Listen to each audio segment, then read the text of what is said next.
There is something powerful about making another person feel seen. In celebrating others, we often discover deeper gratitude within ourselves. Hello, my name is Lucy Macridis, and I am voiced by Lucy, your go-to voice for impactful storytelling and dynamic delivery. Hi, this is Lucy, your clarity coach, and this is Tuesday Talks at 3. Welcome to the Joy Advantage series, where we embrace lightness, we embrace laughter, we embrace this all as a strategy of success. In this particular episode, we're talking about celebrating others, and the question that we seek to answer is, how do you make others feel seen? But before we start answering that question, why don't we hold up the mirror to ourselves? How do we want to be seen? That's a deep question, because that question demands that we think deeply about what we want, how we want to be seen, how we want to be heard. Well, now that we've gotten to that point where we understand how we want to be seen, I'll ask the question again, because the one that we are seeking to ask today is, or rather the one we are seeking to answer today is, how do you make others feel seen?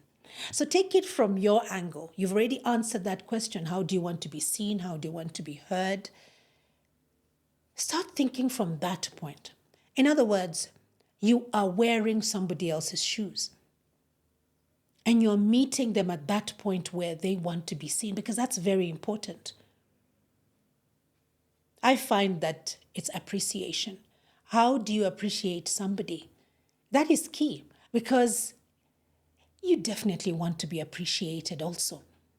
But half of the time, the people in the room are so taken on with what is happening that they're not seeing the part that you're playing. And then you catch feelings. And what do you usually say? Nobody saw the work that I put in.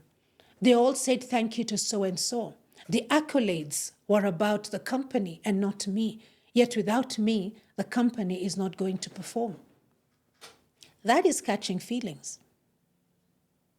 That just means that you have not expressed yourself how you want to be appreciated. Food for thought. So back to being appreciated. Why is recognition so important? This is a fair question.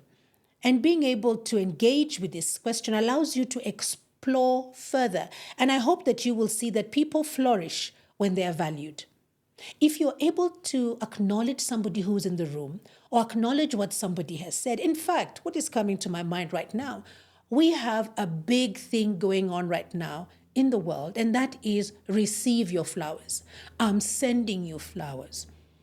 Think about it. Before this fad, yes, we had intermittent moments of celebrating one another, but mostly it was once somebody has passed on, once somebody has rested, that we give them their flowers, that we speak of their legacy, that we are able to speak about all these good things this person has done. But how powerful would it be that in the appreciation moment, we're able to recognize them while they're alive? So who do you need to send flowers to right now? And why are you sending them flowers? Because if you were to send me a message and say, Coach Lucy, I'm sending you flowers, I would love it if you told me why you're sending me flowers. Because then I am aware of that one thing that is impacting you. Complimenting somebody is very simple. In fact, I've made a habit of it. And now I know that everywhere I go, when I see a good thing, I compliment the good thing. I'll give you an example. Most recently, I love chicken, by the way. That's a side fact, but true story. So I was in a drive-through ordering chicken. And the person who took my order was full of life, was really full of energy, and took my order and was upselling, was cross-selling. I mean, I knew what I wanted, but I appreciated what she was doing, having been a salesperson myself in the past. And when I got to her window and I made the payment and I got my receipt, I just paused and I stopped everything at that point. And I said to her, I absolutely love the energy of your service. Now, she had this face of the smile of somebody in service of customer service. But the minute that I complimented her, then I saw her eyes lit up. I'm not saying that she was not present, but something revived in her. Something was triggered. There was a glimmer. In fact, that's the word I was looking for. She was glimmering. And her body language changed. Because this is what a compliment does, the power of appreciation. So who would you like to send flowers to? In fact, even better. Now, in this era of technology, why don't you send a voice note, I beg your pardon, right now. Send it to somebody that you would like to send flowers to. And in that voice note, tell them why you're sending them those flowers. Remember what I said in the beginning, that we'll often discover a deeper gratitude within ourselves when we do this. Once you have sent that voice note, note down how that has made you feel. That is the power of celebrating others. Then there's the building of a culture of encouragement. When we build a culture of encouragement, it never leaves us. In fact, it becomes a legacy. Future generations are going to remember you for being that person in the family, in the community, as a peer who always had a culture of appreciation. So being able to encourage others is key. So how do you do this? Well, as my children were growing up, children will be children. I chose to be a present mom. Yes, I was a career mom, but when I was with my children, I was with my children. Now, my children knew the do's and the don'ts. And children being children, they will push boundaries. They will try to do their own things and just see how far they can go. But this is the curiosity of a child. And how did I temper that? When I saw that my child had done a good thing, we took a moment of encouragement. And we stopped and we said, we love the way that you read that. We loved the way that you greeted the elderly person. We loved the way that you dressed up with such intention today, encouraging them. Because as I said, especially in episode 1, we are wired to be pessimists. We are wired to be advocates, devil's advocate, I beg your pardon. So you would be looking for the error. Yes, they may have spoken well, but the words that they used were not right. And that's what you're focusing on, what they did not do right. Well, when we are talking about the culture of encouragement, we start with encouragement. We then go in with a correction and we finish off with encouragement. So, true story.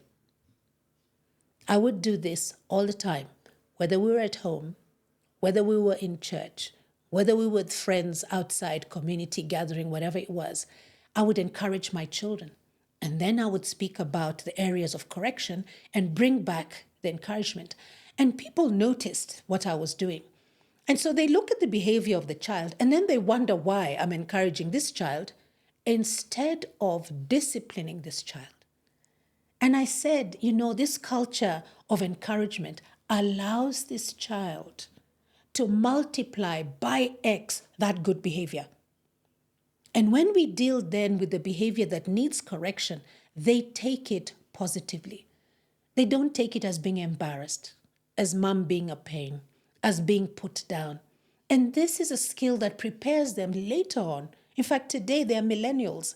And I will say, unless they're in the room to say otherwise, I will say that they are very well prepared for feedback. Feedback in whatever area they're in, relationships, career, whatever it is that they're doing, even with their own internal conversations. So this building of the culture of encouragement starts with you, the adult. Have it, and you will see how that makes you feel. Because when we celebrate others, we're able to revive our own joy. And this is a benefit that I encourage you to step into. It strengthens relationships, not only with yourself, but with others.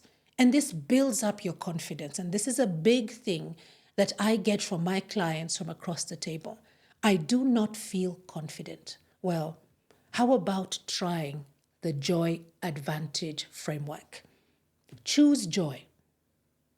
Choose the discipline of joy. Choose to celebrate others. And then tell me how that works for you. Until episode 3, let us help build one another. Be kind to yourself.